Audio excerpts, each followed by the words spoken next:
Hello guys, welcome to our channel. तो आज हम बात करेंगे टाइम फ्रेम के बारे में कि टाइम फ्रेम क्या होता है और किस किस ट्रेडिंग टाइप में कौन से टाइम फ्रेम को यूज कर सकते हैं। तो आपके ये बहुत सारे सवाल होते हैं कि इंट्राडे में कौन सा टाइम फ्रेम को यूज करें, स्विंग में किस टाइप का फ्रेम को यूज करें, कहाँ पे एंट्री करें, कहाँ पे एग्जिट, कहाँ पे एंट्री करें, कहाँ पे चार्ट को देखें और कहाँ से हम एंट्री एग्जिट करें। ठीक है, तो चलिए शुरू करते हैं। तो हमने अपने पीछे वाली वीडियो में जाना था कि जो ट्रेडिंग होती है वो क्या होती है और इसके टाइप्स क्या होते हैं। तो मैंने बताया था आपको, एक इन्वेस्टमेंट होती है, फिर होती है स्विंग ट्रेडिंग, फिर इंट्राडे, फिर स्कैल्पिंग, फिर माइक्रो ट्रेडिंग। ठीक है, तो हर डिफरेंट टाइप की ट्रेडिंग करने के लिए आपको डिफरेंट टाइम फ्रेम को यूज करना होगा। तो अभी हम बात करते हैं, सबसे पहले हम बात करेंगे इन्वेस्टमेंट के बारे में कि जो इन्वेस्टमेंट होती है वो क्या होती है। इन्वेस्टमेंट को हम मेनली हम किसी भी स्टॉक में या फिर इंडेक्स में हम अपने मनी को इन्वेस्ट करते हैं और उसको हम कुछ एक लॉन्ग पीरियड टाइम के लिए होल्ड रखते हैं। और लॉन्ग पीरियड 10, 20, 30, 40 कितने भी ईयर्स हो सकता है। तो guys, इसमें हम क्या करते हैं कि हम 1 मंथ के चार्ट्स को देखते हैं और 1 वीक पे हम उसकी एंट्री लेते हैं। और यही इसमें हमें टेक्निकल एनालिसिस के साथ साथ कंपनी के फंडामेंटल्स को चेक करना होता है कि कंपनी के पास एसेट्स कितने हैं, लायबिलिटीज कितनी है, उसका कैश फ्लो कितना है, उसने प्रॉफिट कितना किया है।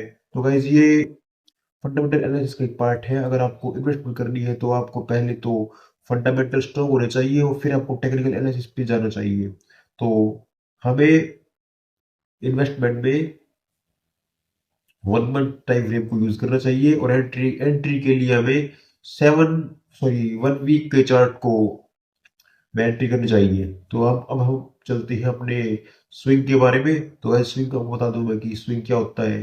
कई स्विंग ट्रेडिंग में हम क्या करते हैं कि इन्वेस्टमेंट करते टाइम हम लॉन्ग पीरियड के लिए होल्ड करते हैं और स्विंग ट्रेडिंग में हमें minimum 1 week, 1 month, 2 month, 6 month, 1 year ऐसे अपने ट्रेड्स को होल्ड करते हैं।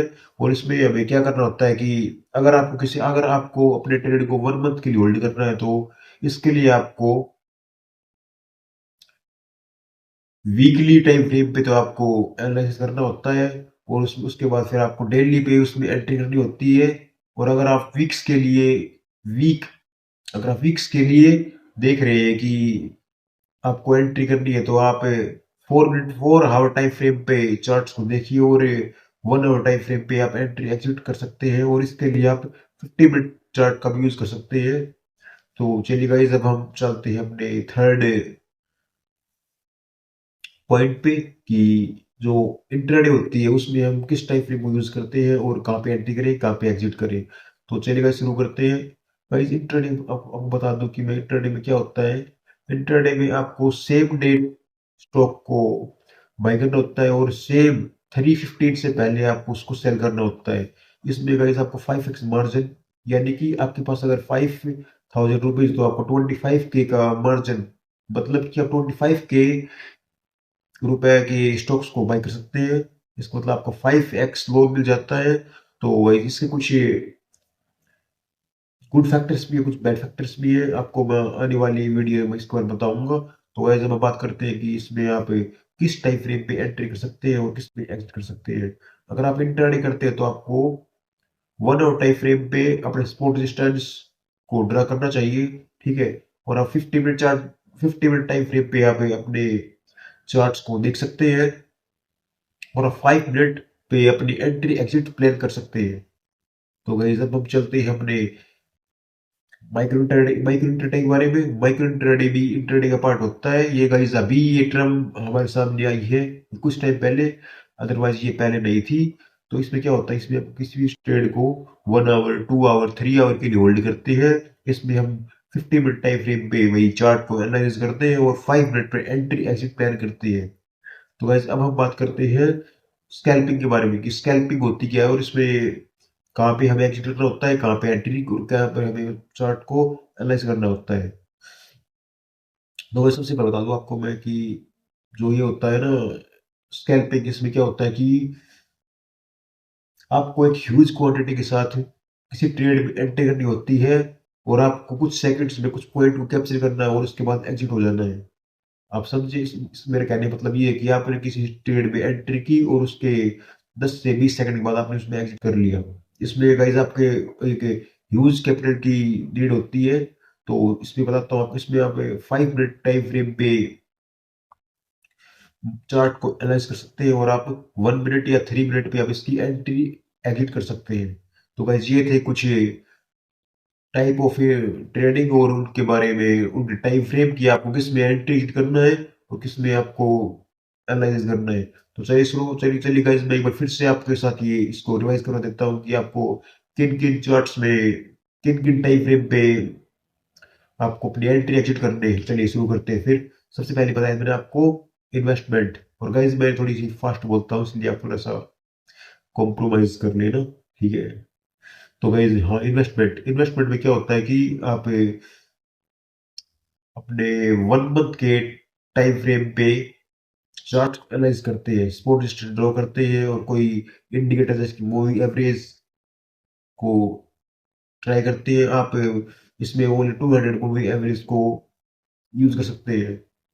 तो गाइस इसके बाद हम 1 वीक के टाइम फ्रेम पे कोई एंट्री एग्जिट प्लान करते हैं। तो गाइस इसके बाद मैंने आपको बताया था स्विंग ट्रेडिंग। स्विंग ट्रेडिंग में क्या होता है कि, पता है स्विंग ट्रेडिंग में आपको मैंने क्या होता है कि 1 वीक तक होल्ड करते हैं, 1 मंथ तक होल्ड करते हैं। इसमें आप अपना वीकली टाइम फ्रेम पे अपना वो कीजिए एनालिसिस, और आप 1 डे या फिर 4 आवर पर आप अपनी एंट्री क्लियर कर सकते हैं। लेकिन इसके लिए आपको फिर 1 मंथ या 2 मंथ तक अपने ट्रेड को होल्ड करना पड़ेगा। और गाइज इसमें अगर आपको कम टाइम तक होल्ड करना है तो आप 4 आवर पर अपना एनालिसिस कीजिए, और जो 1 आवर है उस पे, या फिर 1 आवर या फिर सॉरी 1 आवर या फिर 15 मिनट, इस पे आप अपनी एंट्री एग्जिट प्लान कर सकते हैं। तो भाई इसके बाद आती है इंट्राडे। तो भाई इंट्राडे में क्या होता है कि हाँ हाँ ठीक है, इंट्राडे आती है। इसके बाद आपको क्या होता है, इसमें 15 मिनट पे आपको अपने चार्ट्स को देखना है, ठीक है? 1 आवर पे उसमें पोजीशन ड्रा करनी है, और 5 मिनट पे उसमें आपको एंट्री एग्जिट प्लान करनी है। तो गाइस लेकिन गाइस मैं आपको बता दूं कि हर ट्रेडर का अलग अलग परसेप्शन होता है टाइम फ्रेम को लेकर। जैसे कि मैं इंट्राडे में मैं 15 मिनट पे एनालिसिस करता हूँ, और 1 मिनट या फिर 3 मिनट में मैं इसमें एंट्री एग्जिट प्लान करता हूँ। कभी कभी मैं 5 मिनट में कर लेता हूँ। तो गाइस ये थी हमारी इंट्राडे। इसके बाद आती है स्कैल्पिंग। स्कैल्पिंग में क्या होता है कि हमें हमें कुछ टाइम में प्रॉफिट को लेकर बाहर होना होता है। इसमें आपको ह्यूज अमाउंट की एक नीड होती है, आपको मैंने पहले बता दिया था। इसमें आप 5 मिनट या 3 मिनट पे अपने चार्ट्स को देख सकते हैं, और आप 15 मिनट पे उसमें लाइन्स ड्रा कर सकते हैं। इसके लिए आपको कुछ छोटे छोटे मूव्स की नीड होती है, क्योंकि यहाँ पे स्कैल्पिंग में 10 से 15 पॉइंट हार्डली कैच करते हैं। तो गाइस ये थी हमारी कुछ इंफॉर्मेशन अबाउट टाइम फ्रेम, कि आप कौन कौन टाइम फ्रेम यूज कर सकते हैं। और आपको अगर पता नहीं हो तो कि आप टाइम फ्रेम को कैसे मतलब सेट करें अपने चार्ट में, तो आपको बताता हूँ कि मैं, आप यहाँ पर देखेंगे कि यहाँ पर कोने में कुछ 1 मिनट, 3 मिनट, 5 मिनट ऐसे लिखा हुआ है। तो आपको ये यहाँ पे एक एरो दिख जाएगी, उस पर आपको एक बार टैप करना है, तो आपके सामने सभी टाइम फ्रेम आ जाएंगे। तो आपको जो टाइम फ्रेम मैंने बताए हैं उनको आप अपनी कॉपी में लिख लीजिए और उसको प्रैक्टिस कीजिए, कि उनका इस ट्रेडिंग में कोई डम है या इंटेलिजेंट है वो मैटर नहीं करता। ट्रेडिंग में मैटर करता है कि आप कितने पेशेंस हो, कितने डिसिप्लिन फॉलो करते हो, और आप अपने लाइफ को कैसे मैनेज करते हो। अब गाइस को बंदा है जो कि सुबह 9 बजे उठता है, और उठते ही अगर वो चार्ट्स को देखने चला जाएगा, ट्रेडिंग करने चला जाएगा, तो उसके 90% चांस होते हैं कि वो लॉस करेगा, क्योंकि इस ट्रेडिंग कोई खेल नहीं है, इसको आपको बिजनेस की तरह ट्रीट करना पड़ेगा। आई होप आप समझ रहे कि मैं क्या कह रहा हूँ। मेरा कहने का मतलब है कि जो ट्रेडिंग होती है उसमें आपको प्रोसेस फॉलो करना है। तो जैसे कि अब कुछ लोग क्या करते हैं कि उन्होंने कोई ट्रेड अपना एग्जिट किया, उसमें एंट्री ली ट्रेड में, और उसने 500 का रिस्क लिया, और उसका टारगेट है 1K यानी 1000 रुपीज का, लेकिन वो 650 पे ही उसको शेयर कर देते हैं। तो गाइज ये एक बहुत बड़ी मिस्टेक है। तो गाइज आप अज्यूम करो कि आप एक शॉप पे लगे हुए हो, ठीक है, और कोई प्रोडक्ट है उसकी कीमत 1000 रुपए है, लेकिन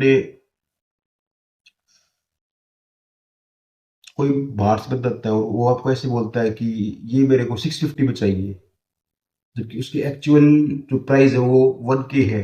तो क्या आप उसको दोगे?